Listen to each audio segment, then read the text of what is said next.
You're watching 535. This is 535. You're watching 535. You're watching 535. You're watching 535. We're live from the Capitol, and 535 starts right now.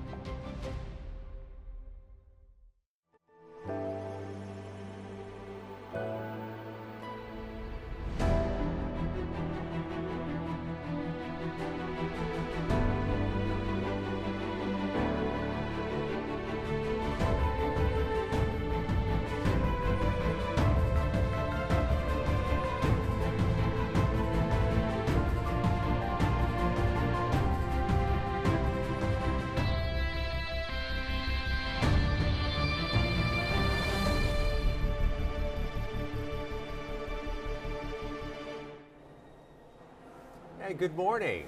Here we are on a muggy, rainy, kind of a swampy day here in Washington. It's Wednesday, June 23rd, and it's midweek already for the U.S. Senate. I'm sorry, Arthur, is it Tuesday, June 23rd? Did I lose my mind? It is Tuesday. It's that kind of week here in Washington. It feels like Wednesday already. I appreciate you joining us on 535. I'm Scott McFarland. A big week for us as we talk tech and trade, two critical issues coming before the U.S. Senate in the coming days, and that's why we are situated in the U.S. Senate. This is the Russell Rotunda. We're going to talk tech, talk trade in a few moments, including some of the critical policies coming before Congress. But we start off first things first on Tuesday with Arthur Delaney, senior reporter, Huffington Post. It's a uniquely big week here in the Senate, in part because the president is coming here tomorrow on Wednesday, talk to senators behind closed doors.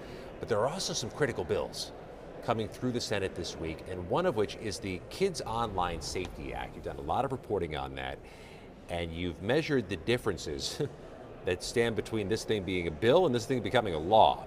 First off, Arthur, tell us what this thing is and where it stands now. So this is potentially a landmark internet and social media safety bill that many members of Congress have likened to like the tobacco moment of our time, you know, making sure that kids can't have something as dangerous as cigarettes.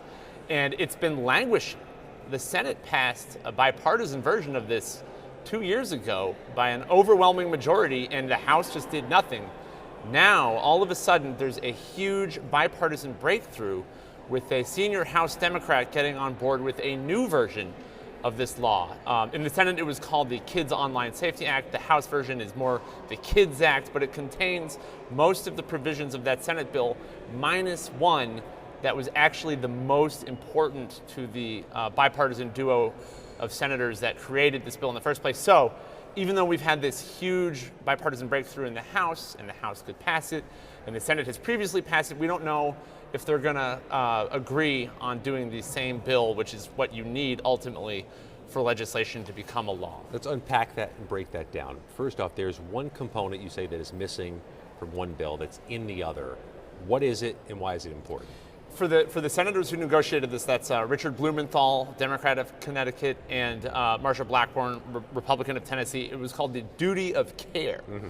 And it just says that social media companies have an obligation, a legal obligation, to make sure that young users aren't exposed to certain harmful content in several different categories. For instance, eating disorders or self-harm. And if they don't abide, they don't live up to this duty of care, they can be sued. And these companies are getting sued a lot already. They don't like this. I think they lobbied really hard against it. And that was part of the reason that the House never passed the Senate bill. So the new House That was bill, the issue in the last Congress. Right, that was the big thing, that's what they want. And so the House bill comes out without duty of care, and Richard Blumenthal is like, well, this is dead on arrival. This is just a bonanza for Mark Zuckerberg. Mm-hmm. So that's pretty strong language, and I don't know if they would try to go around Richard Blumenthal and Marsha Blackburn, who also harshly criticized the bipartisan House bill.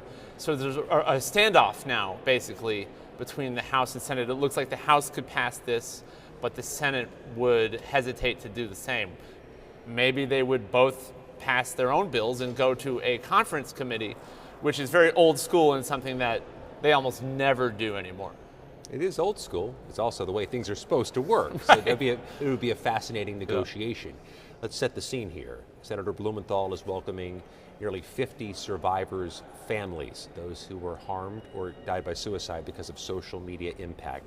They're here at the dinner hour in Washington, likely to try to galvanize support for the Senate's preferred bill, the Kids Online Safety Act, and maybe to try to nudge the House to improve theirs. But the House tried this earlier in the year on a party line vote out of the Energy and Commerce Committee. They came up with something, but then the chairman of the committee, Congressman Guthrie of Kentucky, decided we need to do this on a bipartisan basis, and that's where we have this Kids Act.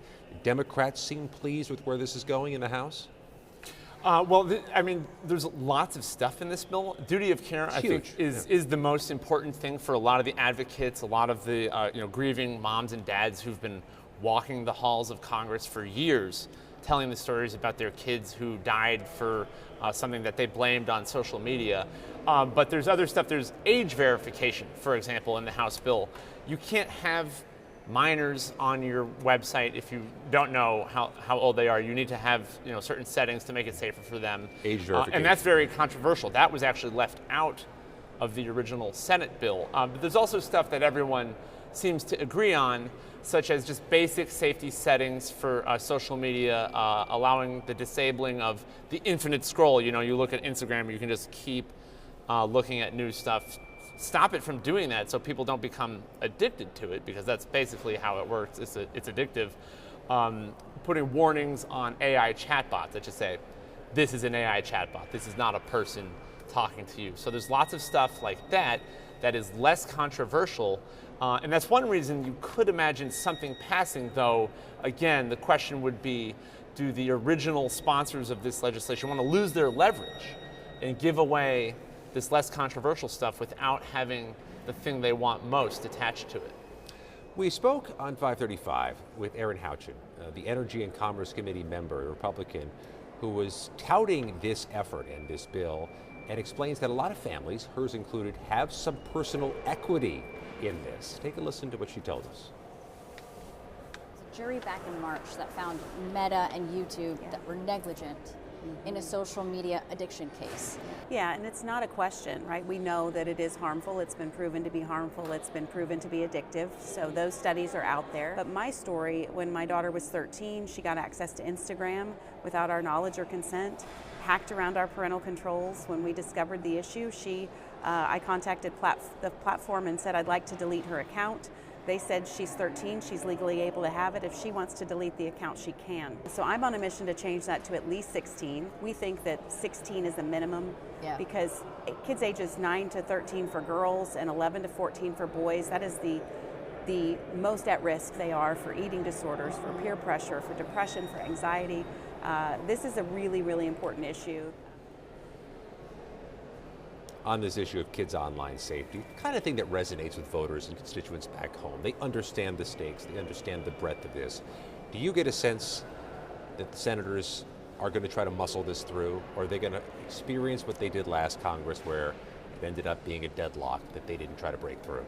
I think the fact that this hasn't been controversial and in the front of the conversation is beneficial to its prospects. I don't know if it will pass, but the fact that there's been a lot of negotiation in the past and it's been sort of on the back burner feels like it could help with the breakthrough. I mean, there's lots of stuff senators want to do. There's bills to just ban social media for kids altogether.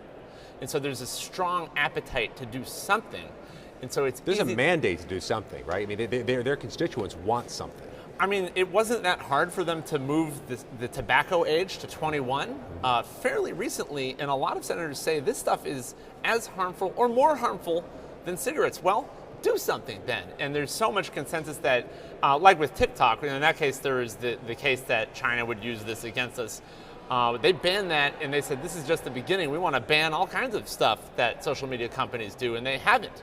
So here is their chance to at least set some rules, some guardrails for social media for people who are younger than 18. Let's shift to the housing legislation that's coursing its way through the Senate and the House. That's really part of the schedule this week. You had the Senate pushing through a housing bill to make housing more affordable and more available. You have the House poised to do it as early as tonight. 535 seem to be interested in this issue. What's this bill, and what's the odds of somehow this gets together and gets through? The success of the housing bill, it's called the Road to Housing Act, is part of the reason that it feels like maybe the social media legislation could also have some success. This is something that has also sort of been in the background. There's been a lot of bipartisan agreement. And the Senate Banking Committee first put this out last year, and the Senate passed it. And then it stalled in the House. And now the bill's got like 100 or more small provisions in it, things like modifying the way federal support for housing counseling is done. Mm-hmm. There's a big provision that was controversial that addresses private equity ownership of housing. And both Elizabeth Warren, the progressive Democrat senator, and Donald Trump wanted to ban that. And so the Senate bill originally did it in a way that a lot of people thought went too far and would force companies that beneficially construct housing for renters affordable housing would have to sell it, and they'd get out of the game. And so the new House version that was just the new version, that the breakthrough that they had in the Senate, changed that and just made it less restrictive on private equity, but still has a ban on them buying single-family properties. And now the House could pass this as well by a huge bipartisan margin.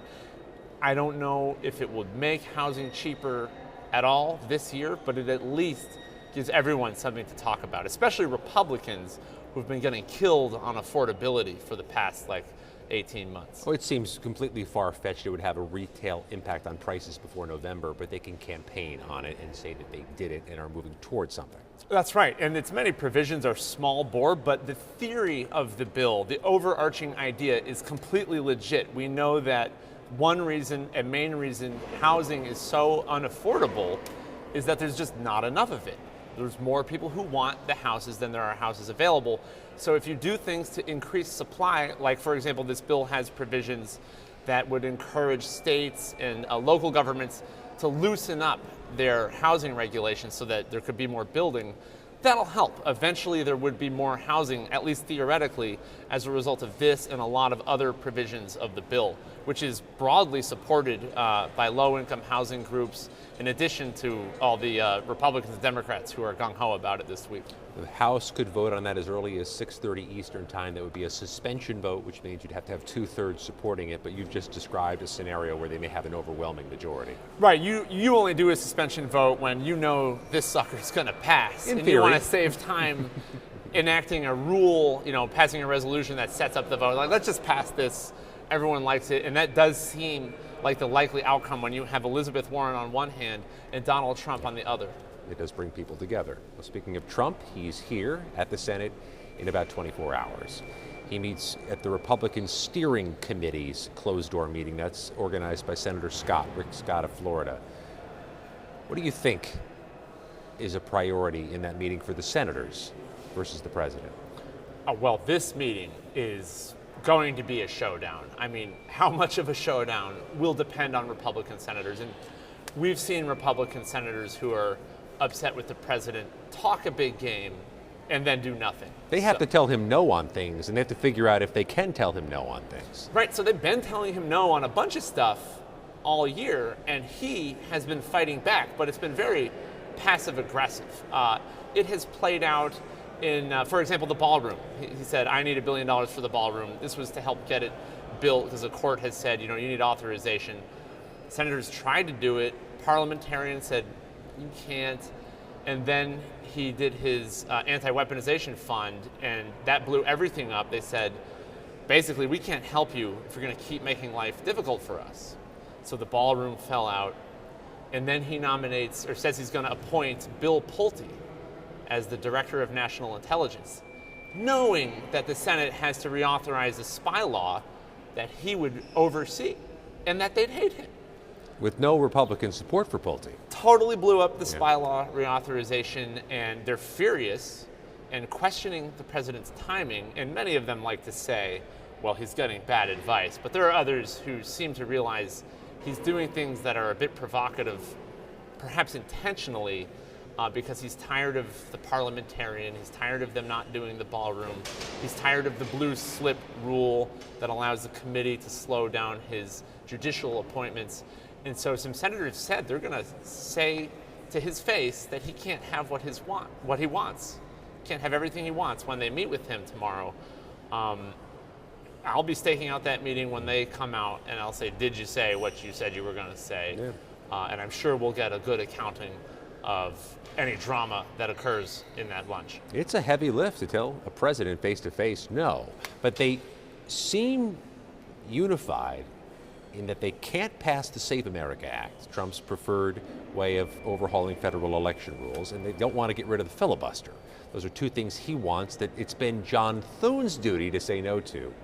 Seems like there may be a chance here for Thune to have others join him in that pushback. Right, Thune has been the fall guy. Most of them don't criticize the president, but it's fallen to Thune, the Senate Majority Leader, to tell reporters and say this on camera, well, we don't have the votes. That's not how things work around here. And most presidents understand that and don't keep pushing for something that they can't have, especially the SAVE Act. I didn't mention that, but that's the best example. He wants to totally federalize elections for Congress, and there's just not the votes. Republicans don't want to do it, and they don't want to destroy the filibuster to do it, which has become his second demand.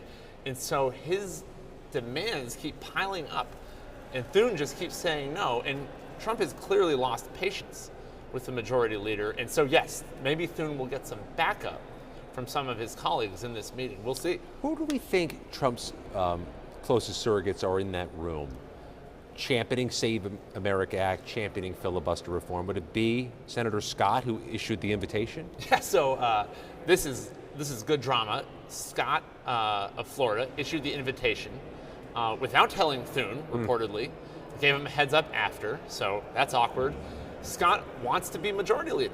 He came in third when they last held an internal election among themselves for that position. So there's some jockeying going on. And then there's Mike Lee, who is the top advocate of the SAVE Act in the Senate. And he says, well, let's have a talking filibuster. Let's just work really hard and make it happen. We'll just wear the Democrats down with our ceaseless standing and talking on the Senate floor, and they'll have to pass it. And he's created this momentum for it, this belief among some supporters of the president outside of Congress that that is possible, which nobody on Capitol Hill thinks would work. And so I think some Republican senators are pretty sick of how Mike Lee has gone about that.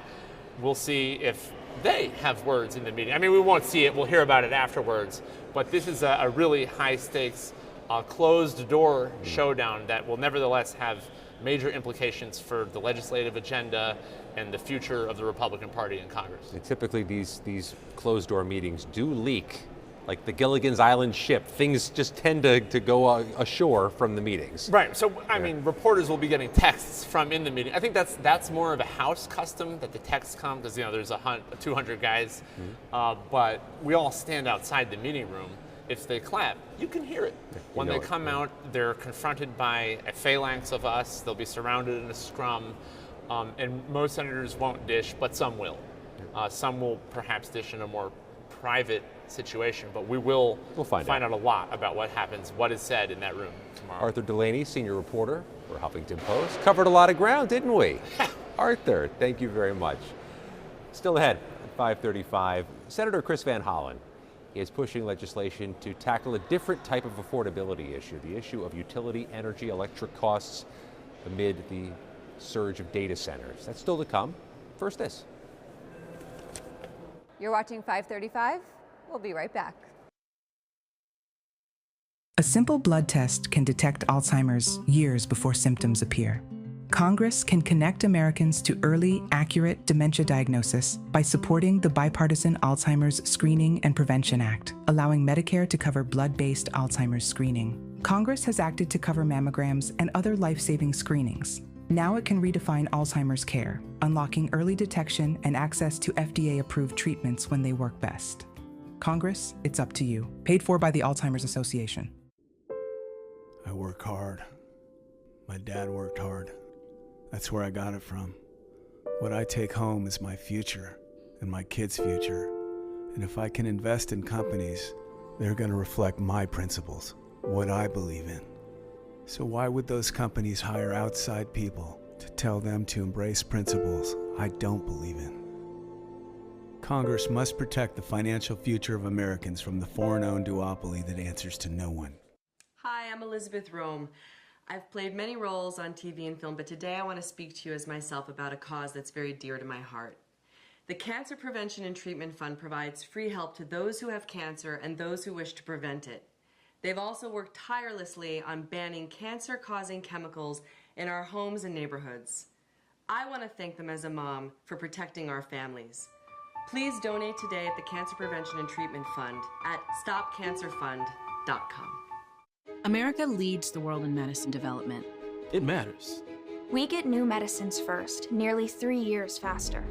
5 million Americans go to work because we make medicines here at home. And not relying on other countries keeps us safe. But China is racing to overtake us. Will we let them? Or will we choose to stay ahead? When America leads, America cures. Let's tell Washington to keep us in the lead. Here on Capitol Hill, the 535 are in charge, the members of Congress. But in a democracy, in the people's house, you need to be heard as well. So if you have questions, or comments, or ideas, submit them to us at 535.news, because here with us, the floor is yours.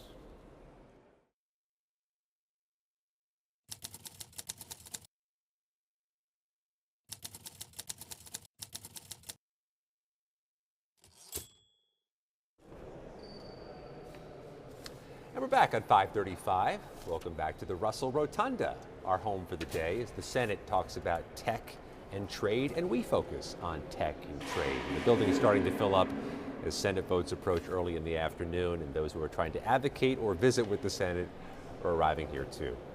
We are pleased to be joined by Owen Dahlkamp, formerly with CNN, now a budding tech reporter for Politico, covering these issues and more. I'm going to start off with the reason we're here at the Senate, Owen. There was to be this big hearing with big tech, one of those seminal moments where the giants of the industry, one by one, answer questions about the future of this very important topic. Then it got scrubbed. So why is it not happening, and where does it go from here? Yeah, and about mid-May, the Senate Judiciary Committee Chairman Chuck Grassley, he invited the CEOs of Meta, of Google, of TikTok, of Snapchat to come and answer. One of the focuses of that hearing was going to be on their practices regarding child online safety. They were really concerned about a lot of litigation that was happening currently in California and in New Mexico, where both Meta and YouTube have faced guilty verdicts saying that they've been negligent in their platform designs of children. Now, right now, the Senate is negotiating and trying to work through a lot of these child online safety issues. They wanted to call these tech CEOs in front to, one, hold them accountable, but two, to understand what they might be doing to change their practices as it relates to online child safety. Let me interject there. Yeah. We did just speak about some of the standoff over the Kids Online Safety Act and where the House and Senate are differing. Where does big tech stand on this? What are their priorities? What do they want in, or what do they want out? Right now, they are very concerned about the visibility of child safety, especially with these ongoing litigation and these two guilty verdicts. Right now, Meta, which has been a very big force on the Hill, they have killed previous versions of the Kids Online Safety Act in the House. They've actually said that they are behind what is currently being negotiated by Senator Blackburn's office in the White House. They are okay if something called the App Store Accountability Act, which requires online verification for app stores run by Google, run by Apple. Age verification. Age verification.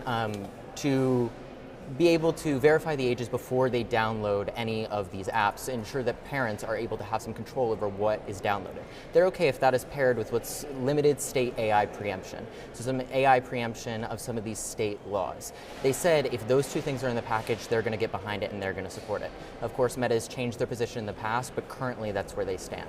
They are very nervous about some of the PR though right now in terms of how they're being viewed as acting on child safety or not acting on child safety. Wouldn't that hearing give them an opportunity to try to redirect the PR, to try to either bolster their image as protectors of child safety, or try to redirect any criticisms coming their way? Yeah, people who are involved in the negotiations are telling me that they're just very concerned about shedding any light on this issue at all. They don't necessarily want to call Mark Zuckerberg or Pichai in front of these committees to be grilled by Democratic and Republican senators on this issue. They think it could just be sort of this PR fiasco. And we've seen that in the past, where some of the members of the panel will tell Zuckerberg to turn around and face the survivors, and That's a moment it's a no-win situation for them. Part of testifying in front of the Senate is that it's a media circus, is that you are going to have all of these cameras on you and all of this attention. It can be clipped and put on social media.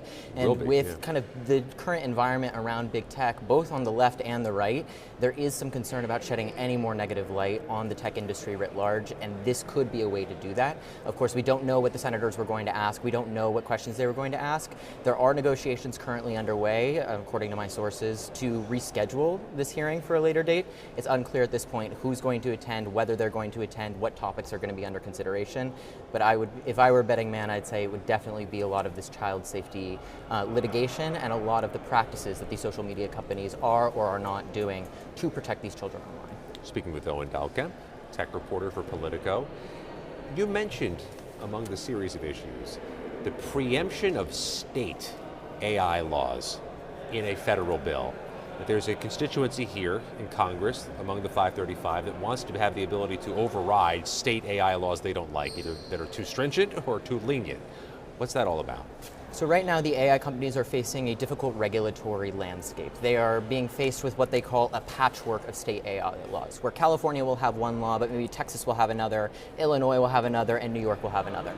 And as all of these state legislators are convening around the country to debate what exactly we want AI regulation to look like, they're all coming up with different frameworks. They're all coming up with different types of legislation that they're passing, which can make it difficult for these companies who want to expand into these states to navigate the differing regulations, to figure out where they need to comply, where they're not complying, how to get to compliance in 50 different states. Now, this federal AI framework is something that some of the tech companies are getting behind because it could ease that burden. It could create one national unified federal standard and framework for AI regulation in the United States and saying, this is our standard, this is how we're going to start by regulating AI. However, that's not very popular, especially on the Democratic side of the aisle, who want their states, California, Illinois, New York, and a few others, to be able to still have their really strict AI laws, to be able to regulate and what they see as protecting consumers, protecting users. And that is not something that they want to give up for a federal standard that would be weaker than what the states have already passed. So many of the 535 have constituents who are freaked out by the prospect of AI.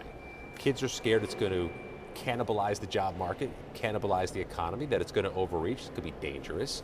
How is the AI industry trying to improve its situation here in Congress? What are they doing either to advocate, to lobby, or to warm up a Congress that's been pretty cold about the future of it?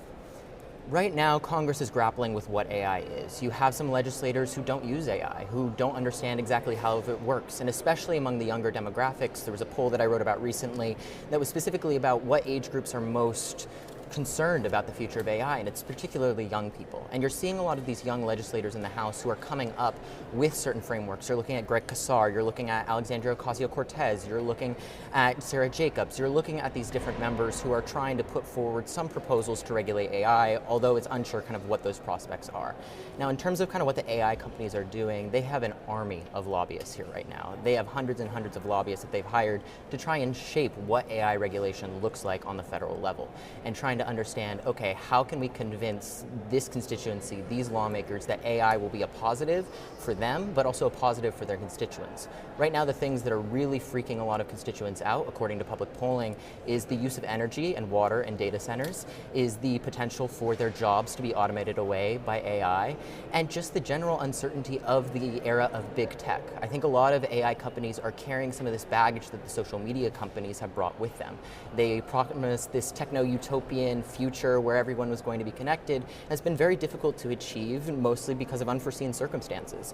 But with that, they are looking to Congress and saying, protect us from these potentially unforeseen circumstances. Think through them, see what those circumstances could be with AI, and help protect us and make sure that we're going to be economically and socially stable. What's interesting to me is, sounds like they wouldn't be trying to connect or advocate through leadership here, but through some of the rank and file who may understand what in the world this technology is. Who are the key players you're tracking?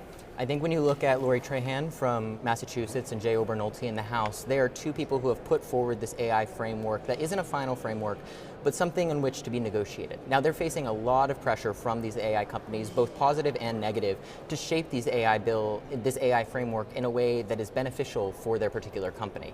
And I think you're watching and seeing kind of what's happening to them, and it is chilling some of this conversation that we're seeing on the policy side.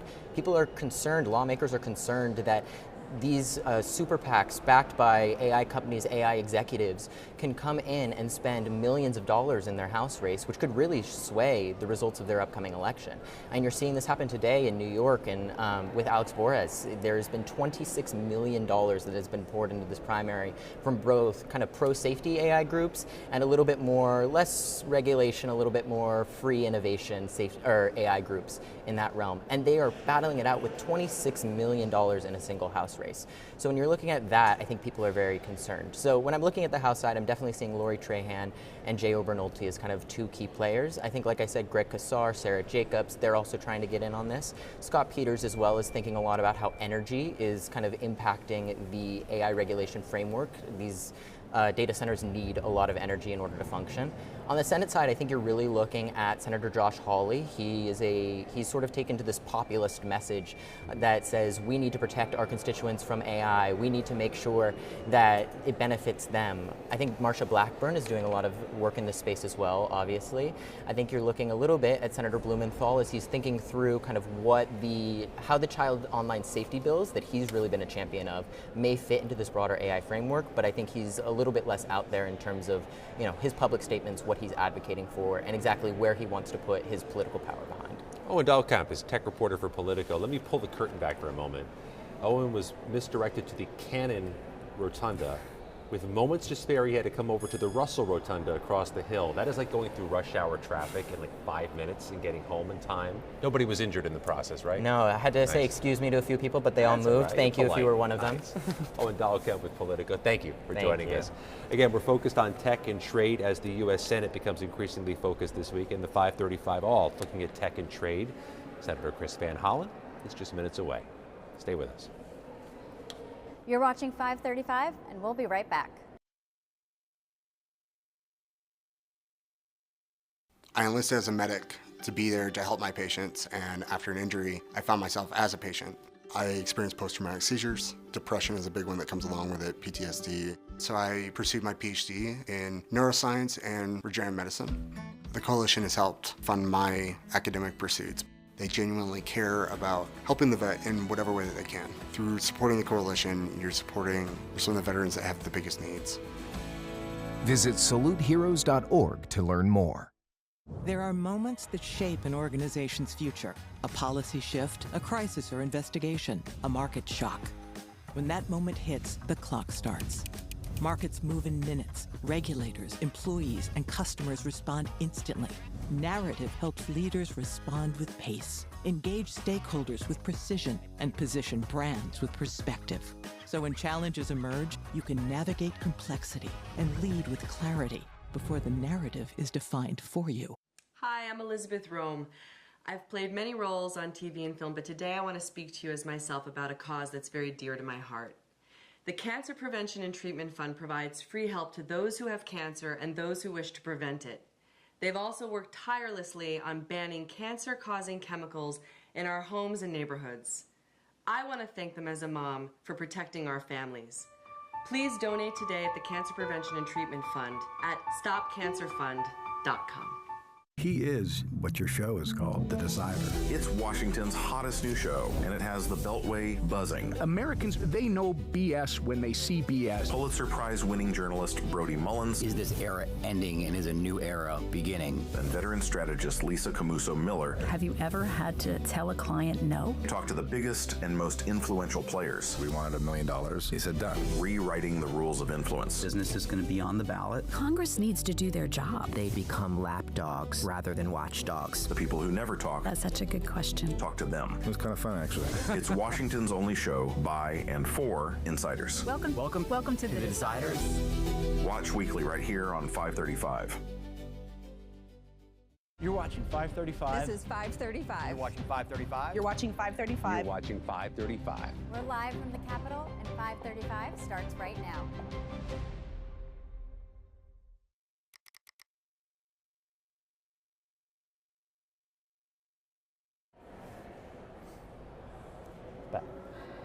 Welcome back to 535. I'm Paul Kane of Notice. I am joined here to my left by Scott McFarlane, our always on air contributor, and Senator Chris Van Hollen of Maryland, who has the Power for the People Act. It would require large data centers to bear more of the costs associated with new power demand and grid upgrades, while directing the Federal Energy Regulatory Commission, FERC for us insiders, and states to consider new mechanisms to protect ratepayers from rising electricity costs. Just some of the things that I've pulled up, that our researchers pulled up. Data centers in 2023 were consuming 4.4% of US electricity. By 2028, that will have doubled or possibly tripled. There are 3,000 data centers already in use, with 1,500 more kind of in some phase of being built. S&P Global has estimated that in about 6 years, electric prices have gone up 32%. That's kind of the foundation of what this bill is about, right? Tell us what exactly it would do to try to deal with this issue of rising electricity costs. Well, that's right, and thanks for focusing on this issue, because I'm hearing a lot about it from my constituents back home, and I know people all over the country are focused on it. The idea is very simple. You've got the richest corporations on the planet, AI companies and big tech companies, building data centers. And what this bill does is make sure that consumers, ratepayers, my constituents, people around the country don't have to foot the bill that should be paid for by those folks who are building the data centers. They should not see higher electricity costs. This is driving up electricity costs. Just in the PJM grid area, which is where Maryland resides, we've seen $28 billion of additional costs paid by ratepayers to fund data centers for these big corporations. That's wrong, and we should also ensure reliability. In other words, you shouldn't have to experience a blackout or brownout because all the energy from the grid is being sucked up by these data centers.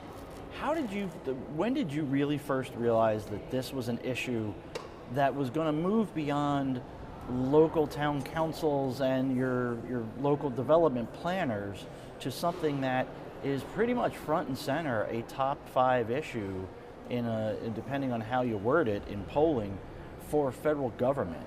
Because it's something that, 3 to 4 years ago, you'd hear about Prince William County fighting over whether or not they should have a new data center. And now it's an issue that everybody around this building is talking about. Well, that's right. Well, it was well over a year ago, I began to hear from constituents about their rising electric bills. And then I was looking around the country and hearing people complain about exactly the same thing. And you mentioned Prince William County, so that's called Data Center Alley. Mm-hmm. The thing that's important to understand is that whether you live in Prince William County or Virginia or in Maryland, you are paying the costs for new power generation for those data centers and the transmission costs. So it's not just the people of Virginia who are paying for that, it's people in Maryland and throughout this grid area. So this is why we need to make sure we get a handle on this, because as we speak, people are subsidizing the costs of the richest corporations on earth. In other words, they're privatizing their profits, but they're socializing the costs by having ratepayers help pick up the tab for generating the power and transmitting it. I'm wondering, as the president is in Pennsylvania today touting gasoline below $4, and he'll be at the Senate here tomorrow touting gasoline below $4, if that misses the bigger picture of affordability. Talking about your constituents have warned what their electricity prices are right now. How bad a problem is that? How big an issue is that? It's a big issue. Electricity prices are going up, as I said, just in the PJM grid area. Maryland. Including Maryland, $28 billion. And look, I know the president's talking about gas prices going down.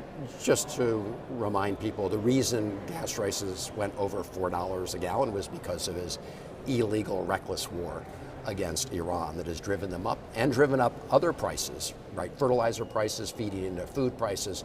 So, Donald Trump, who campaigned on saying he was going to end wars and reduce prices, is doing the opposite. Now I understand he's going to Pennsylvania because people are complaining about gas prices, grocery prices, and electricity prices. And the thing about electricity prices is because of these data centers and this explosion in the number that we're going to see, that's going to continue to put upward pressure unless we do something about it. Do you think electricity prices is a decisive issue this year, at this moment, in this politics? I think it is a decisive issue among other cost issues, affordability issues, but the reason electricity stands out is because you can draw a straight line from many of these new data centers to people's rising electricity costs. So you can actually point to something that you could do something about it. If you pass the Power for the People Act, and you pass it now, we could actually stop this rise in electricity prices.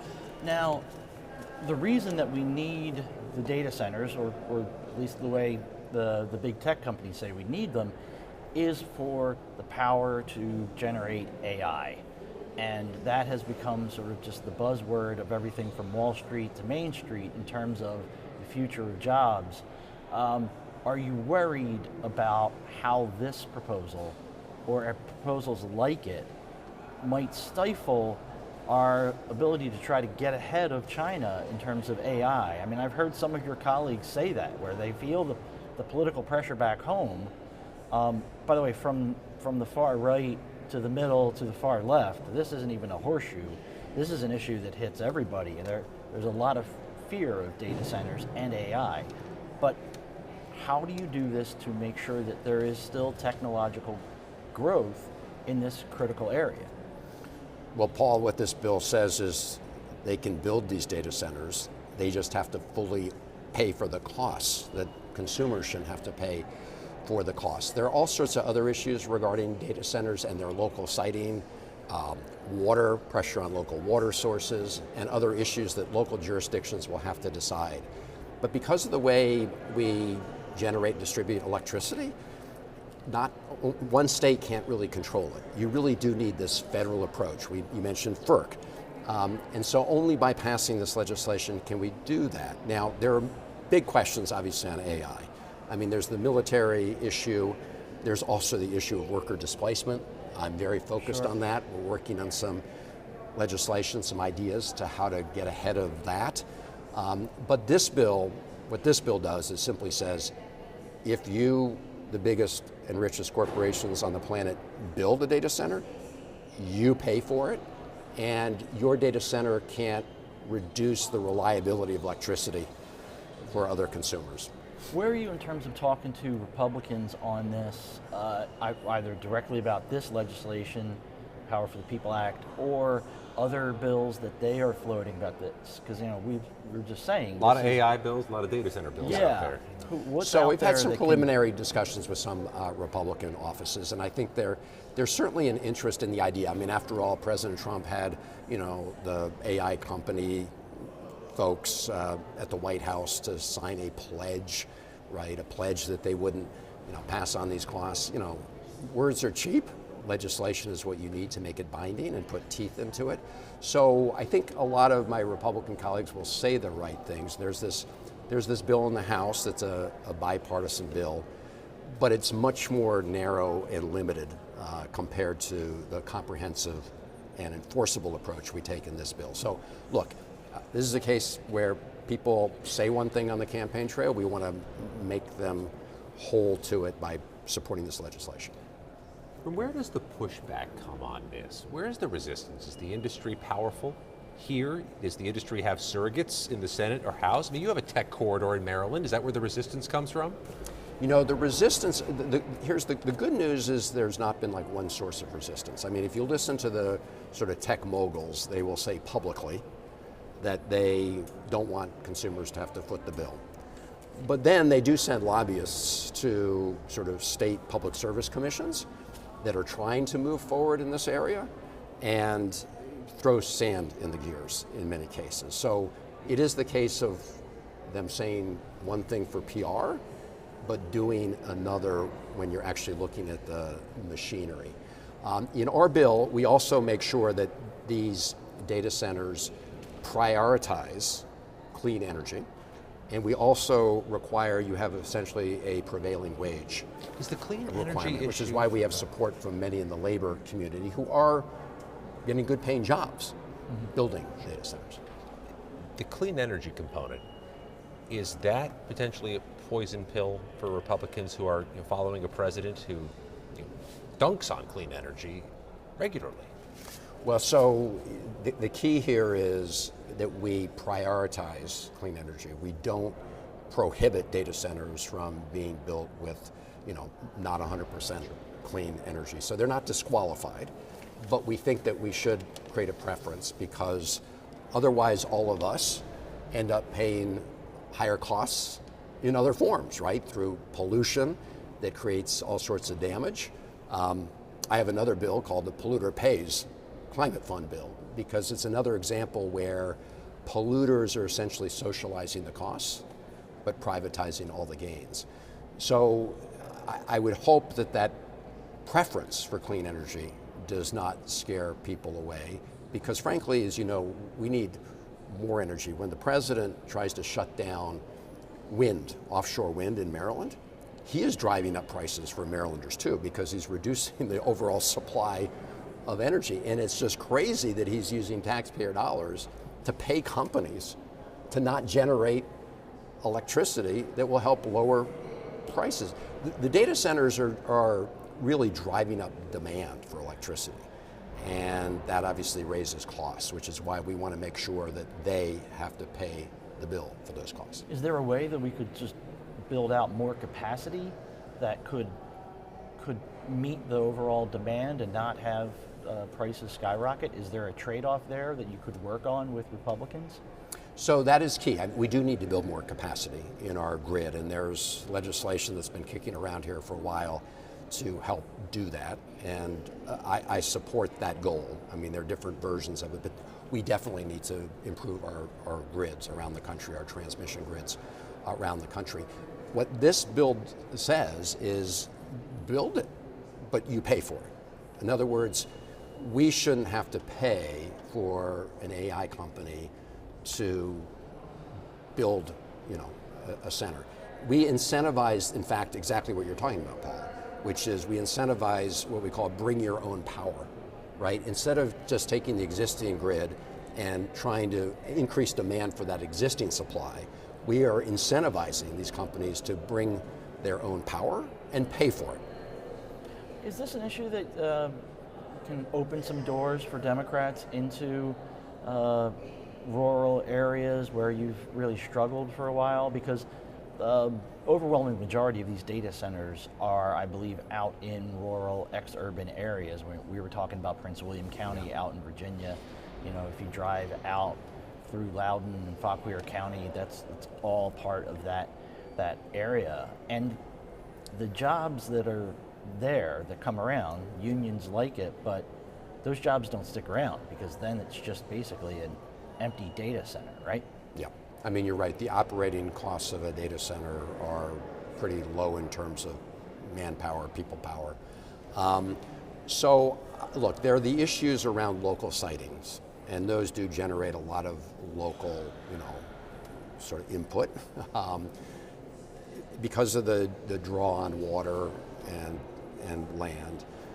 The one issue that applies to everybody, and to your question on whether or not Republicans would support this, absolutely. I mean, I've talked to many Republican voters who agree with the simple proposition that they shouldn't pay higher electricity rates to help fund the projects of the richest companies. And this is why Republicans are talking a good game, even the president's talking a good game. We've asked them to endorse this legislation, they've not yet done that. I want to shift topics for a moment and try to do this as broadly as we can. A lot of the last 72 hours, your colleagues have been talking about FISA and the Director of National Intelligence. And you've had this bipartisan call to get this stuff behind the Senate and move on to other tasks. What do you think the state of the play is among your 99 colleagues on FISA, the foreign intelligence surveillance tools that expired weeks ago, and there doesn't seem to be any vote on the calendar that I'm seeing to reauthorize them? Well, let's start with the president's acting head of DNI, Bill Pulte, who, according to reports yesterday, began firing people. This is really dangerous for our country. You've got somebody with zero national security experience, zero intelligence experience, coming into an agency. That's bad enough in itself. And now he's getting rid of the experts and people with experience. You think experts are being fired? I think people who are critical to monitoring threats to the country are among those being fired.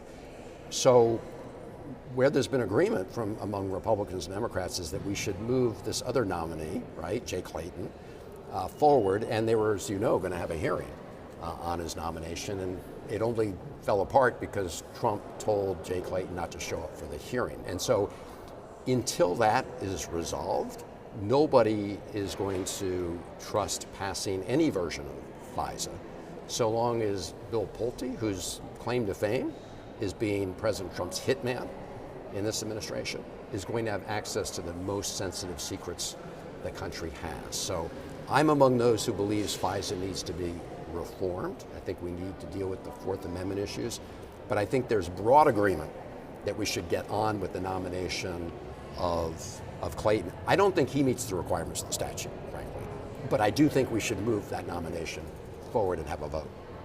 Okay, a weird transition here, but there's a new tradition, as we're only a couple months old here, but we call these 535 1 minutes. So it's kind of like instant answers, sort of quick questions about lifestyle of Congress. There's safe questions in there. Yeah. Okay. What is the best part about being in Congress?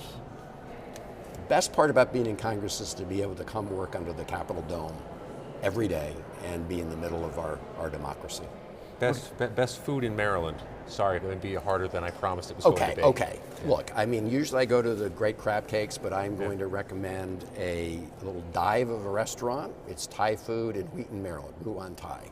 Great place. Montgomery County, Maryland. Montgomery County, Maryland. Now, if you like whiskey, there's Old Line Spirits in Highlandtown in Baltimore, and you guys get extra credit if you can tell me why Maryland is the Old Line state. Mason-Dixon? It is. That's what I thought for decades. Here's really quickly why. So at the very beginning of the Revolutionary War, there was the Battle of Long Island, Battle of Brooklyn, and there was a regiment called the Maryland 400. They kept the British troops at bay long enough for George Washington to escape and ultimately save the Revolutionary War. Most of them were killed. George Washington named them his Old Line.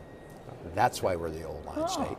And you can go to the Old Line, spirits in Highlandtown and drink to the Old Line. Strong whiskey. Kudos for answering that. Most members don't even try to dodge that question. Who's your favorite person on the other side of the aisle?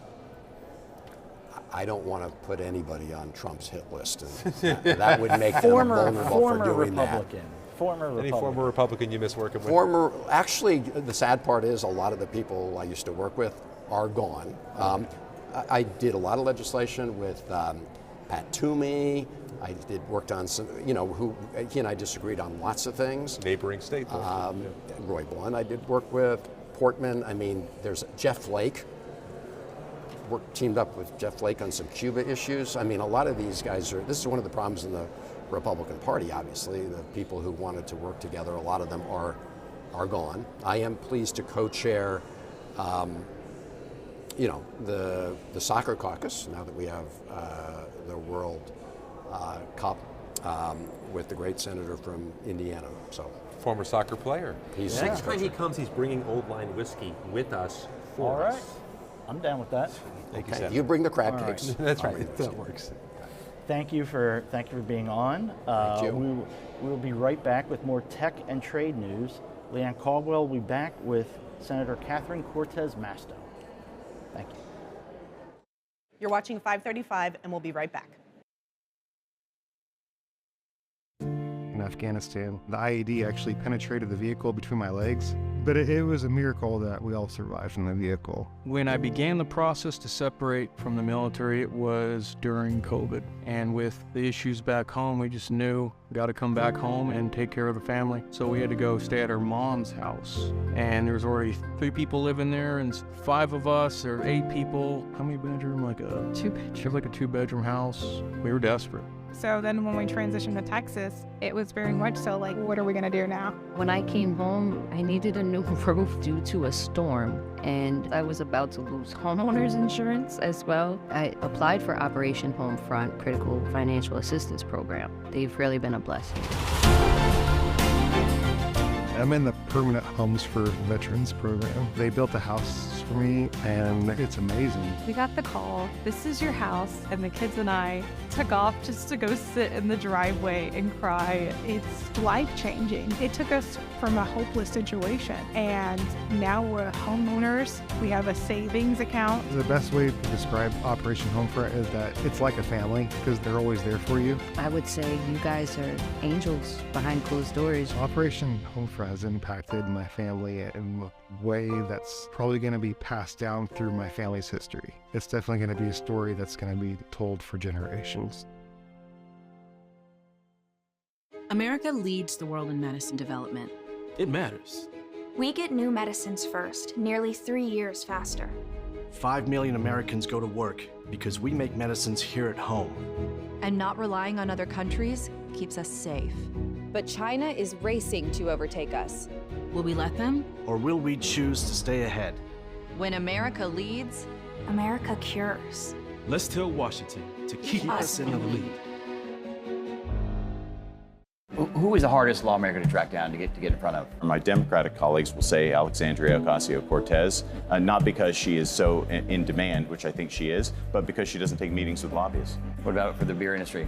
Beer is a bipartisan, nonpartisan issue, and generally speaking, members like to get together over a cold beer. I wish they would do it a little bit more, so we're working on that. Well, thanks for joining us on 535.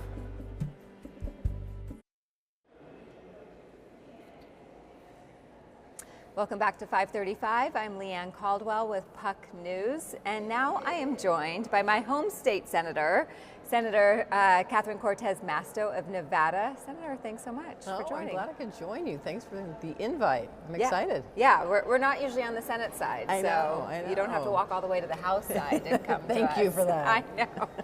I know. So first we're going to talk about your bill, the Freedom Act, which stands for Fighting for Reliable Energy and Ending Doubt for Open Markets. It's quite a title. It is a lot, yes.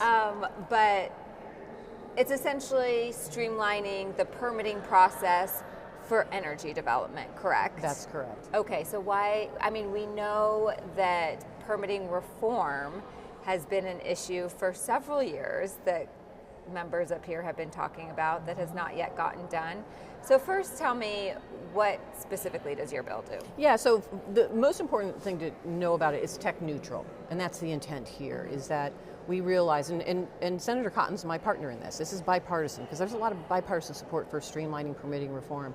Most important thing is we want to make sure that a lot of these energy projects that are out there, Nevada has a lot of clean energy projects. There's a lot of energy potential because of the emerging technology.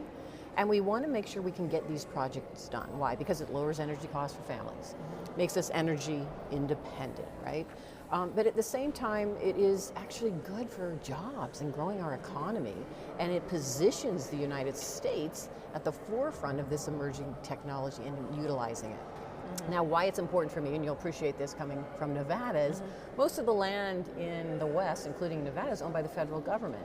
So we need those agencies to be partners with us as we're looking at these projects. And what has happened in the past is the agencies move so slowly. You'd be surprised to know this. They move very slowly. Yeah, I've heard. Yeah, and so it slows down these projects. And that is not good for investors. That's not good for us getting clean energy done and helping to lower costs.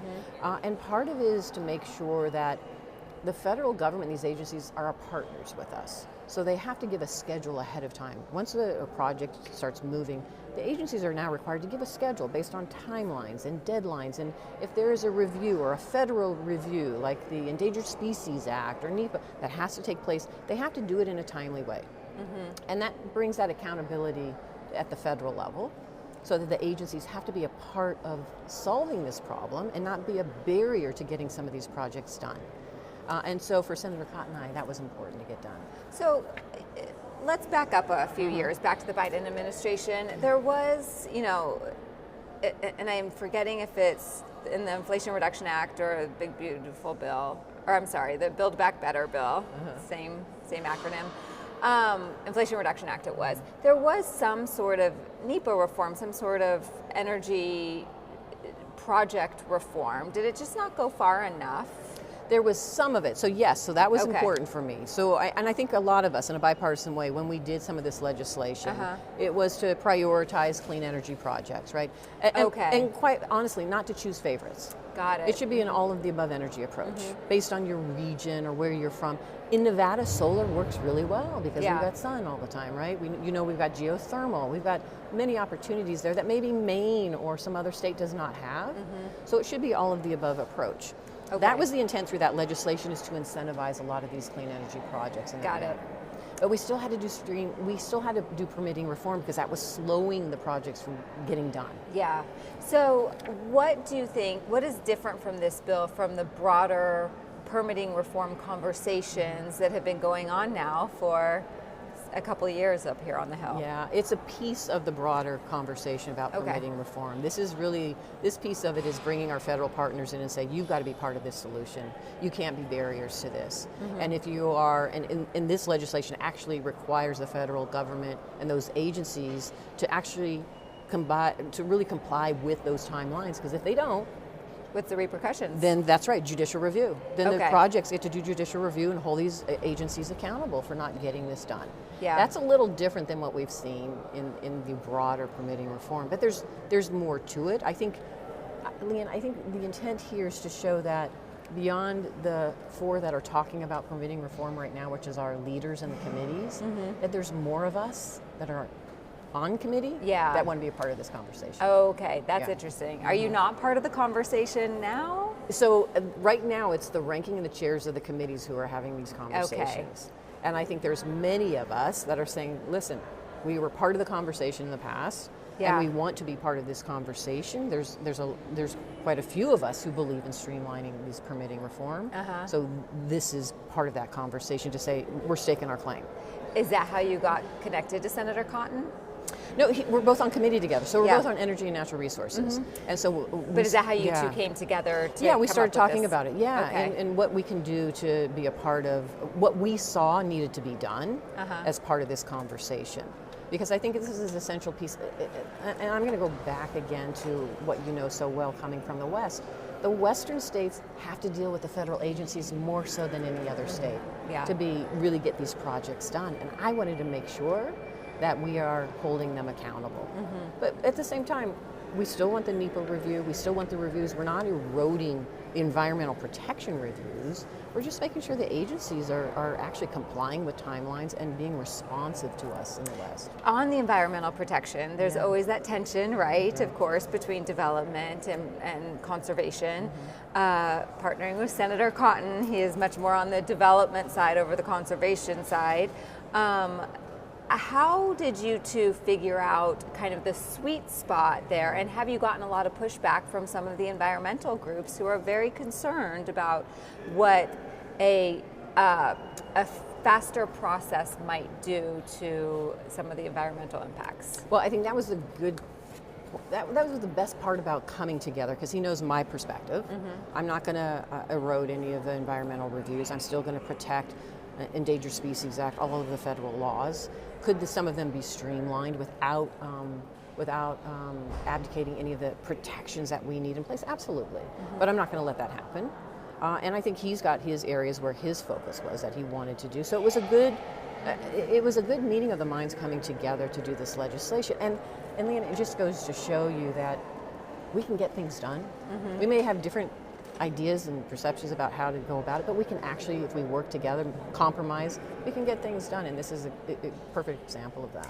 One interesting piece of this legislation is that the government cannot halt projects that have gone through a majority of the permitting process. Why was that necessary? Thanks to Donald Trump and his administration. Now, I will tell you, my biggest frustration as I sit on ENR is we had a lot of solar projects that had already been approved and permitted and ready to go. They had their financing, they were ready to go. And when Trump administration came in this time, he basically shut them all down. And they actually put more barriers to getting these projects done by requiring the Secretary of the Interior and the Secretary of Energy to approve some of these projects now. So it's slowed the process.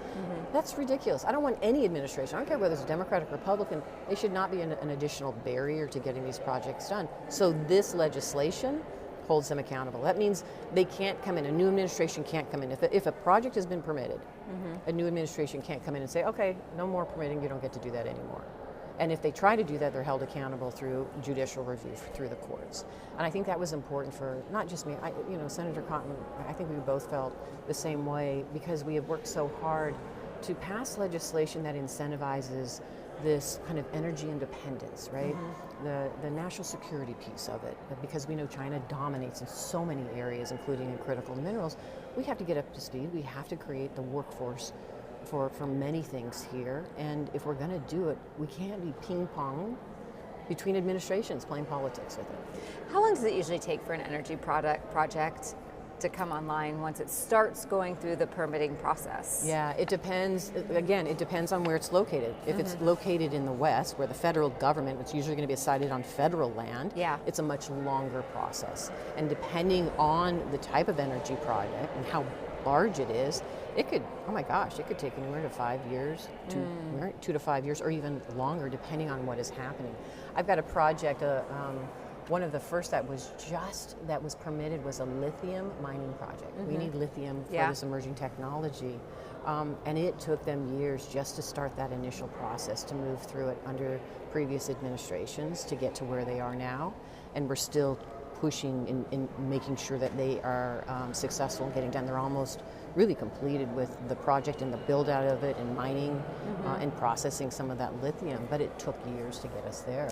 It also seems like it's a barrier for new developers to enter the market, because if you don't have the cash or the capital to sit on things while it's waiting, I mean, is that a byproduct of That's this? exactly right, and that was why we needed to streamline it, because a lot of these projects rely on outside capital, private capital, right, dollars to come in.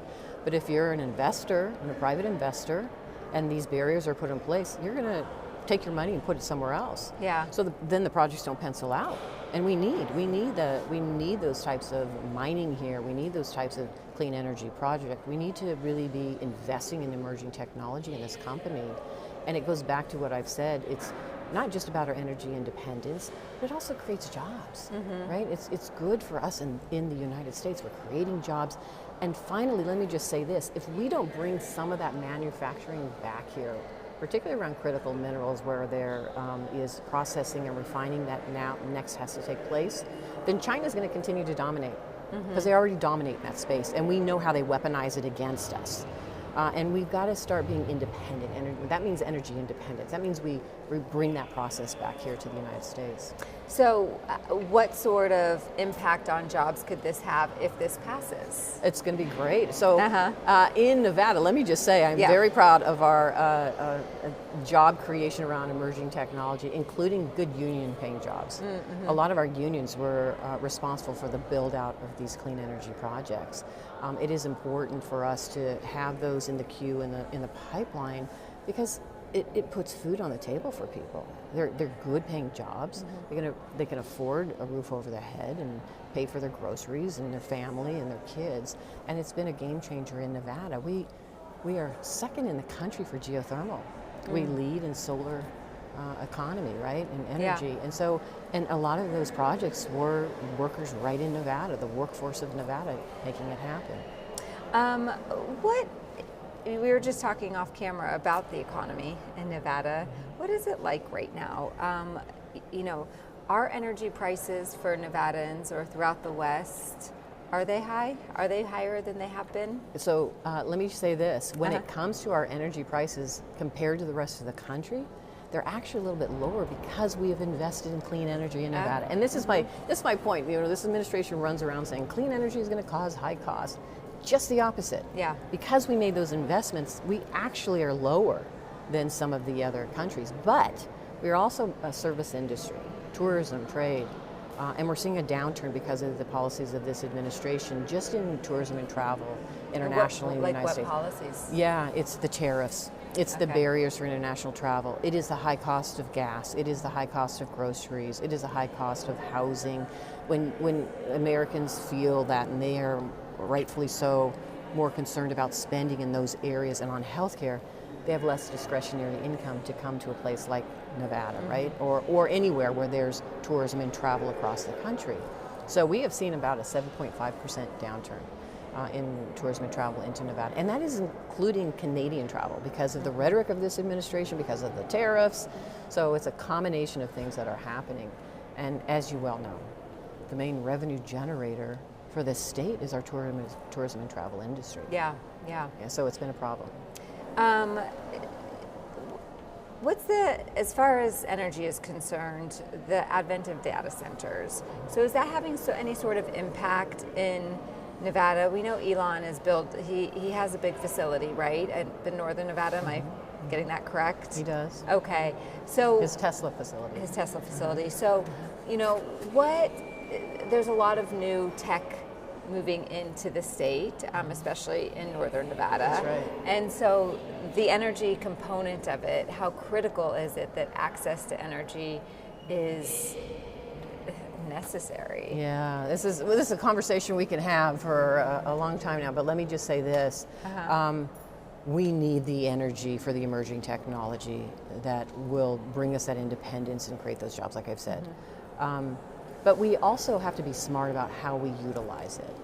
When we're talking about data centers, I absolutely agree that each region or each state should determine where it should be sited, and they should be looking at water needs, energy needs, consumer cost, right? That should be all part of this conversation, and the impact to the community.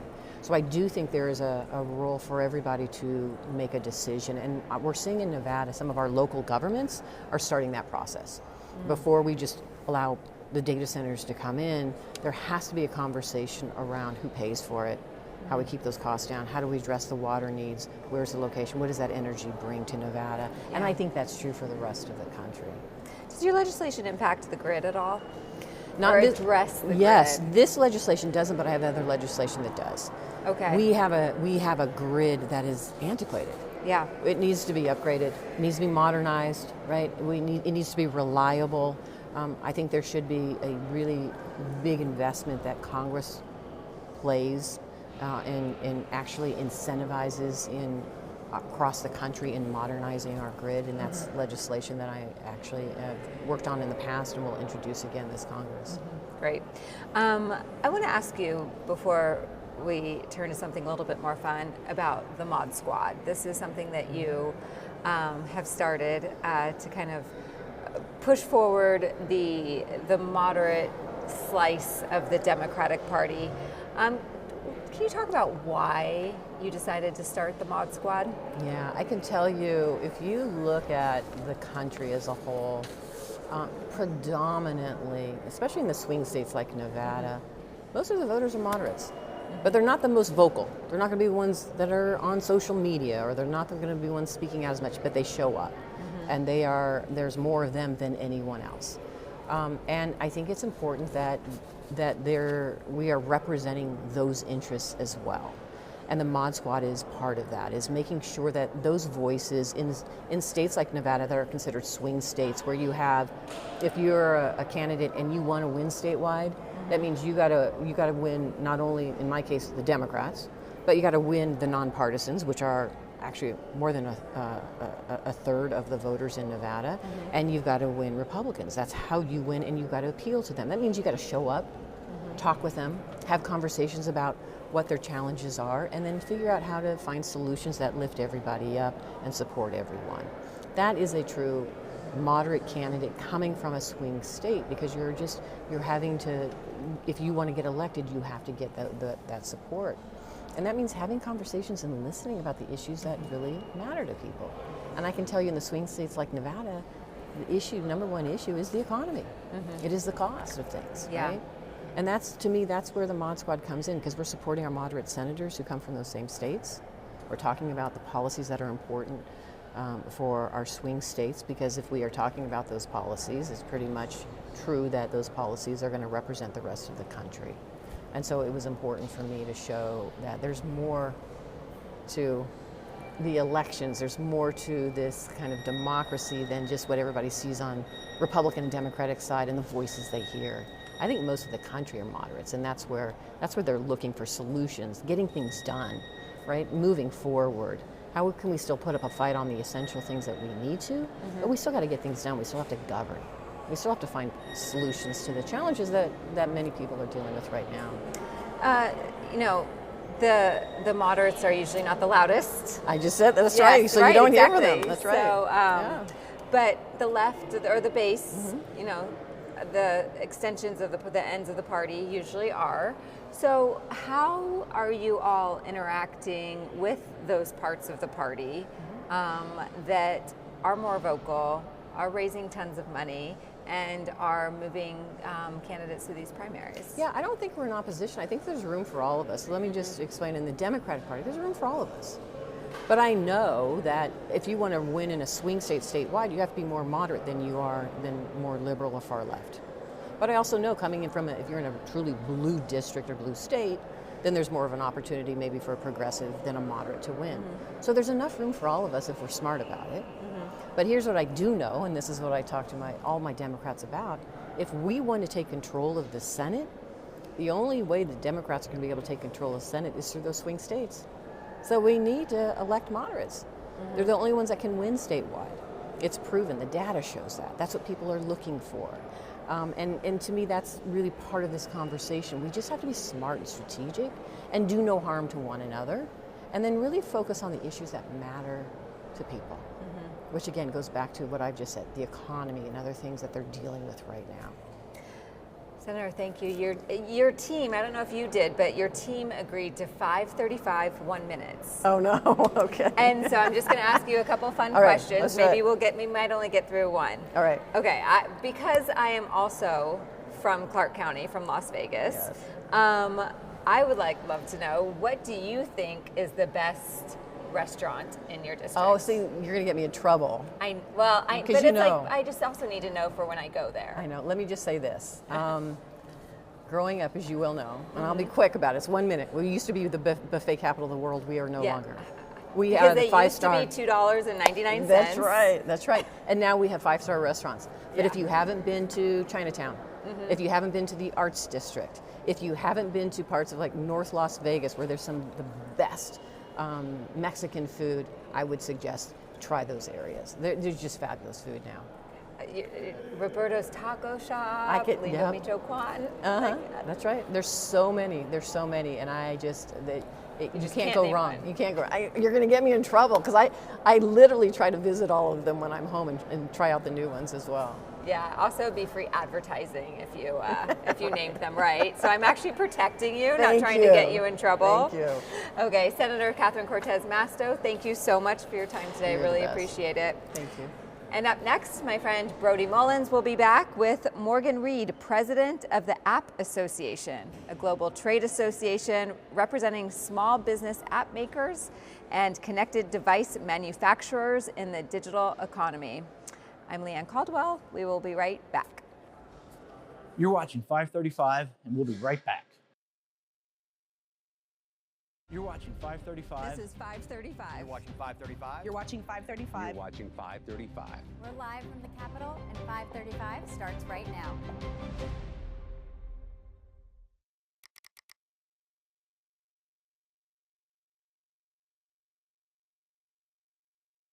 Welcome back to 535. I'm Brody Mullins, here with Morgan Reed, president of the Association for Competitive Technology. Thanks for joining us. Great to be here. Lots going on in the tech world, but let's start with, you've been there for 20 years, almost 2 decades as president. Tell us about your association. Well, it's a trade association that represents small and medium-sized software companies and tech hardware companies around the world. We have the advantage of being the people who are trying to make the next great thing. Some of our members have that moment of real success and become bigger names, but a lot of our folks are the people who build the products you use every day and you don't even realize it. Most of the apps that you use on your phone right now are built by small and medium-sized companies, sometimes white box, sometimes under their own brand, but mostly it's small guys building great products that change your world. How do those folks know to become an association member? How do you find them? The hard work of my membership team. I am a bit of a recovering developer myself, so we go to developer conferences, we speak at events where developers are interested, so it's really around what's the latest, coolest thing, and then where do you get to find the money? So a combination of going to tech events and venture capital events, because that is the marriage of how you turn a great idea into a great product. And some people may know you guys as the App Association. That's right. Why did you change to the App Association, and then why? Well, the App Association was always something that we affixed on the end because people were saying, well, what do your guys do? And at the height of mobile, it was like, do you got a phone? Do you got apps? Those are our members. And that's still true today. The difference is that with the age of AI, what's really happening with our membership is they're making mobile apps, but the transition to AI all the time in every product is a real thing for our membership, and we realized if we're only sticking to apps, it's missing possibly the most transformative change in technology since the last transformative change, which was mobile. So let's go to the legislation and the policy here. You guys support the Parents Platform Act. Tell us about that. So parents over platforms. One of the issues that we've really run into is that parents are rightfully concerned about the way that technology is engaging with their kids. I have 2 kids. I'm very familiar with it in my own household.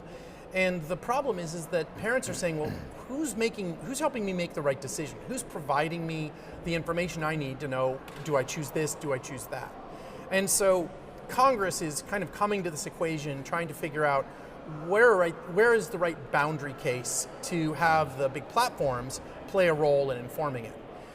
One of the difficult parts is it puts some of these really large companies in an awkward position. Probably most famously is social media company Meta, which of course controls Instagram.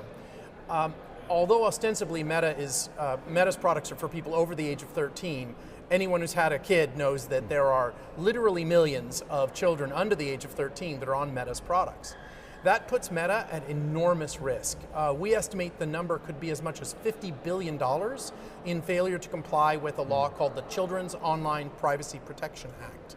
And so Congress is trying to figure out now how to create a law that ensures that the platforms are straightforward with parents and they give developers like mine the right tools to manage it, but doesn't become such a huge burden that it turns into those notices that you get on your screen where you just click accept all and you move on.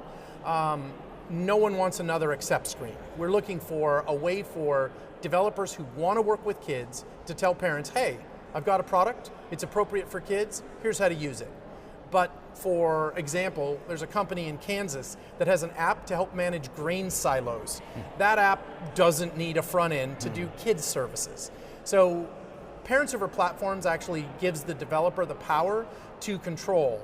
If you've got a grain silo app, hey, go forth and do the grain, but don't worry about the kids. But if you've got a social media app or an app that's all about engagement or gaming or something kids are going to be part of, then you need to take a more proactive stance. You need to notify parents, and the platforms can help you do that. And what does that mean, notify parents? As in, if a kid downloads the app or tries to download the app, then the parent gets a notification or it needs to approve? Combination of things. Okay. So one, I'd consider that table stakes, right? As a parent, I want to know what my kid's downloading. Sure. But on top of that, developers who work with kids should be notified if there is a child that wants to download their app. Parents Over Platforms allows kids apps to get a flag from the platform, from an Apple or a Google that says, hey, we know this user is 14 or 13 or 12. If you're comfortable with that, we're going to provide you this child is going to be given an ability to download your app. We're going to notify the parent. You, the developer, though, are now aware of the age of that user. And that requires you to follow a set of laws and a set of best practices that are a little more intense than the grain silo from Kansas. Right. And I think we all think that's a very appropriate level. So we think parents over platforms is a good place, puts parents in the control, but doesn't burden the entire industry with needless notices and pop-ups. So that's the Parents Over Platforms Act. Right. Then there's the App Store Accountability Act, which you oppose. What do they do that is too onerous? While at a certain level it's well-meaning, ultimately it is the one that has that Meta problem. Meta is trying to figure out how to avoid upwards of $50 billion of liability. And $50 billion is a big number even for a company like Meta. And so the App Store Accountability Act tries to essentially say they aren't responsible, that the age verification happens in the platform, and that they can rely on whatever the platform tells them, and they can go forward, and if it turns out they actually know the person is a younger age, they might be able to manage it, but overall, it's kind of a hear no evil, see no evil situation, and they just rely on that flag from the developer, from the platform. For our members, we like platforms, Parents Over Platforms, because it restricts the community that has to deal with it to apps that have kids at the core. App Store age verification is as much about liability protection as it is parents, and so we think that's probably not the right fit, especially given that our community is so diverse. Mm-hmm. Everyone's talking about AI. Where are you guys on AI? What are you looking to do? As I said, the reality is that AI is shaping quite literally everything for my membership. It's changing the way they develop the software, but it's also changing the expectations of users. Your app from 5 years ago that was very simple, provided a single input, gave you the information and you moved on. You're now seeing users who are wanting more feedback, more information, and they want it to be more human-centric, and they want it to be available through speech. Users are asking for more capabilities and more functionality, and they're playing around with AI tools like ChatGPT, like Anthropic's Claude, so they know it's available. Now they want it in their mobile apps. So our members are embedding and utilizing AI for everything. I'd say the biggest change that we're seeing from AI is not actually in the movie theater type of AI, but it's in more practical realities. For example, if your local high school needs its driveway repaved, they let what's called an RFP, a request for proposal. That's usually 50 pages of long worded questions that a lot of small contractors are going to say, I don't have the time for this. It's 11 o'clock at night, I've still got to clean the concrete off my boots. But with AI, one of our member companies built a tool for contractors that lets them look at the RFP, take in all of the work that they've done in the past, get a response that's 85% there, and turns it around in 5 minutes. So it's changing the game for a small business. Small business, maybe you've got a bike store, and you have trouble with your inventory management, something that every small business deals with. Our members are building products that help you manage your inventory control. So a lot of the AI stuff that we're seeing now isn't worthy of a movie skit, but it is worthy of being able to launch your small business into the next stage, hire another employee, buy more stuff, or even better, put more stuff on sale. And where were you on the White House's executive order a little while back? So we thought that the White House executive order that came back, and when you say a while back, we've had multiple iterations, so I have to be careful. The most recent executive order and some of the statements there we thought were good. It was more purpose for fit. It acknowledged just exactly how much we don't know about what's going to shape AI, who are going to be the big players, who are the winners and the losers, and basically gave us a framework for how to move forward. We think that's probably a better solution than some kind of pre-approval system like the FDA for AI. That seems fraught. We all know what it's like, how long it takes to get drugs out of there. I can't even imagine if you had to do an FDA approval process for AI. So we think the White House the technology just moves too fast to be regulated. Not just too fast, but it's also almost infinite in its ability to be reshaped, right? Every day I see products that I couldn't have imagined yesterday, and I'm seeing them tomorrow. So it's not just the speed, but it's the absolute unbelievable amount of shape changing that can happen. So we think it's better to look at real harms, and this gets me on my favorite hobby horse. It's why the United States needs comprehensive privacy legislation. One of the things that I think too many Americans don't realize is we're one of the only developed countries in the world that doesn't have a law that governs how companies are supposed to handle your information. We think that's got to change. We asked this Congress to do it. We asked the last Congress to do it as well. But we think that's something that that all of us need, no matter the size of our business or the number of kids that we have or don't have. We need comprehensive privacy. So Morgan Reed, so much more to talk about. We'll have to have you back sometime. Absolutely. Thanks for joining us. I'm Brody Mullins. You're watching 535.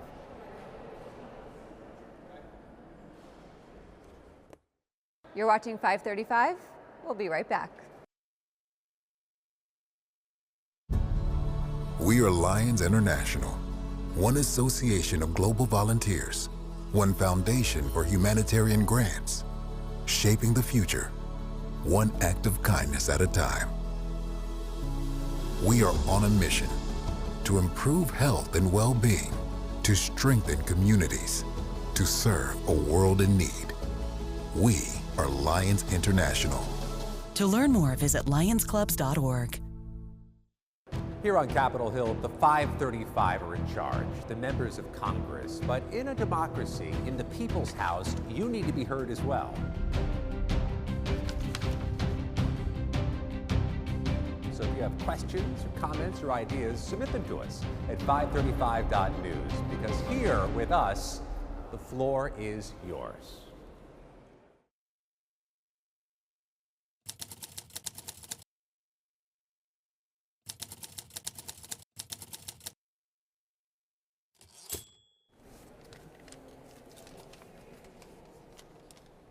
We are continuing with Trade and Tech Week, and it's fitting that we have two guys who remember rotary phones and turning the TV knob one channel at a time to talk tech today. Paul Kane, we talked a bunch about can the Senate and House come together on big things that constituents like in both parties, child safety online and housing affordability. About child safety online and the tech provisions there, do you think there's a marrying of the minds that happens eventually?